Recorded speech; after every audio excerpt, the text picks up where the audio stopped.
तो पसीना की कमाई का मतलब हो गया बच्चा कि देखिए उस जमाने का सोने का महल बना हुआ है, गुंबज बना हुआ है, कितनों बालू है, आंधी तूफान बरसात, लेकिन उस पर जरा सा भी कुछ असर नहीं कर रहा, चमक रहा है।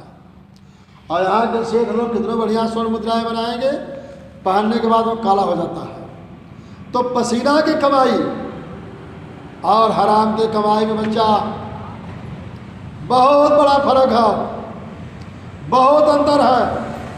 आज आपने अपने पसीना से कमा करके कितना बड़ा परोपकार आप करते हैं, यह पुण्य आपकी जो है भगवान के दरबार में आपकी पुण्य जो है दर्ज हो रही है।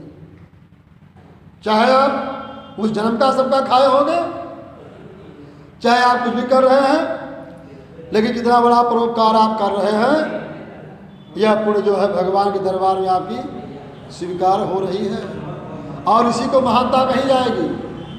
अब हराम के कमाई में और पसीना के कमाई में कितना बड़ा अंतर है यह जान लीजिए।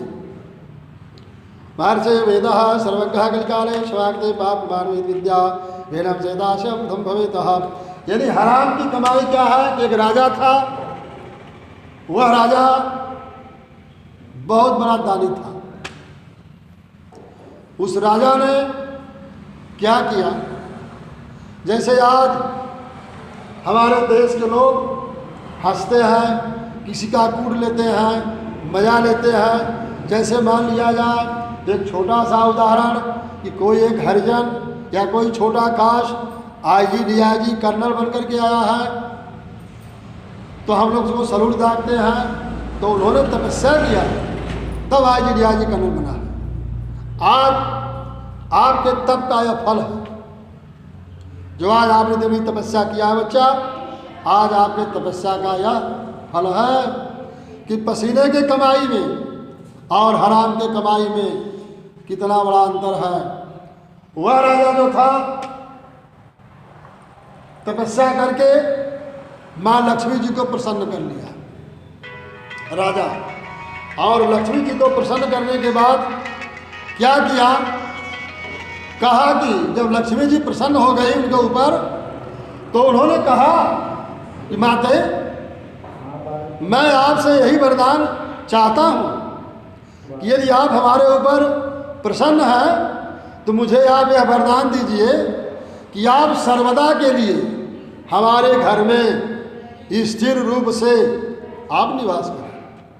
वह राजा जो था अहंकारी था, तब किया और तपस्या के बल पर उन्होंने माँ लक्ष्मी जी को प्राप्त कर लिया। जब माँ लक्ष्मी जी उसके घर में स्थिर होकर विराजमान हो गई तो वह राजा अहंकारी हो गया। दान करने का तरीका होता है बच्चा, कुछ लोग दान तो अहंकार में करते हैं। अब तो भाई कलयुग महाराज का पहरा है, कोई मानने वाला है नहीं। कुछ लोग दान अहंकार में करते हैं। दान देने वाला सदैव छोटा बनेगा। कोई किसी को दान दे रहा है, यदि अपने अंदर वो मनोभावना बना लिया कि मैं बहुत बड़ा आदमी हूँ, मैं दान कर रहा हूँ, तो सारा दान आपका व्यर्थ हो जाएगा।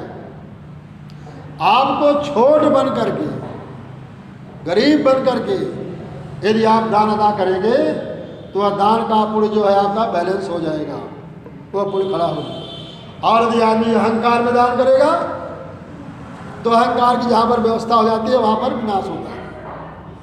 तो राजा हराम का पैसा पाया, सारे 5 उसके घर में भर गए। अब वो लगा दान लुटाने।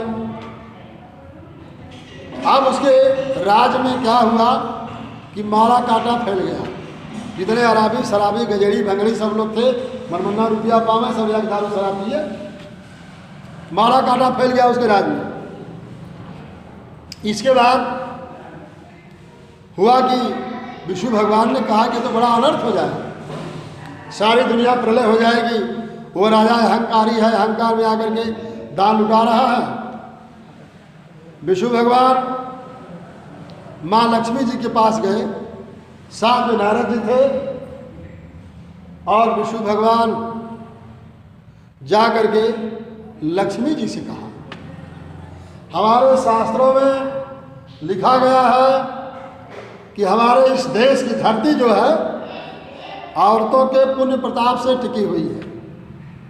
हमारी धरती, हमारा शास्त्र कहता है, हमारा पुराण कहता है, हमारा वेद कहता है कि हमारी धरती जो है केवल औरतों के पुण्य प्रताप से यह धरती टिकी हुई है। आज हमारे इस धरती पर जितना बड़ा अत्याचार, दुराचार, भ्रष्टाचार, आतंकवाद, सारी व्यवस्थाएं हो रही है, धरती प्रलय हो जाती है।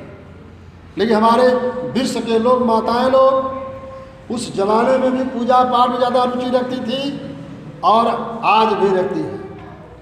और हमारे शास्त्रों में लिखा गया है कि जहाँ पर औरतों का सम्मान नहीं होता है, औरतों का जहाँ पर सम्मान नहीं होगा वहाँ पर माँ लक्ष्मी जो है रुष्ट होती है। हमारे शास्त्रों में लिखा गया है कि औरत लोगन के रेरी उपार के नाम बुलावे के चाहिए, लेकिन हमारे देश के लोग औरतों को जला देते हैं, मार देते हैं, फूंक देते हैं, ताना देते हैं, सताते हैं, लेकिन भगवान भोलेनाथ माफ नहीं करेगा, सजा देगा। भगवान दंड कब देता है? जब तक मानव के शरीर में ताकत रहेगी, बल रहेगा, पैरुक रहेगा, तब तक प्रभु सजा नहीं देते। जब वह चौथे चरण में जब जाता है, चौथे चरण में, तब उसे दंडित किया जाता है। तब वह आदमी पश्चाताप करता है कि बिना विचारे जो करे सो पीछे पछताए, और काम बिगाड़ो आपने जग में हो दशा। जब काम आपका बिगड़ गया, आपने गाली दे दिया, आपकी तीर कमान से निकल गई,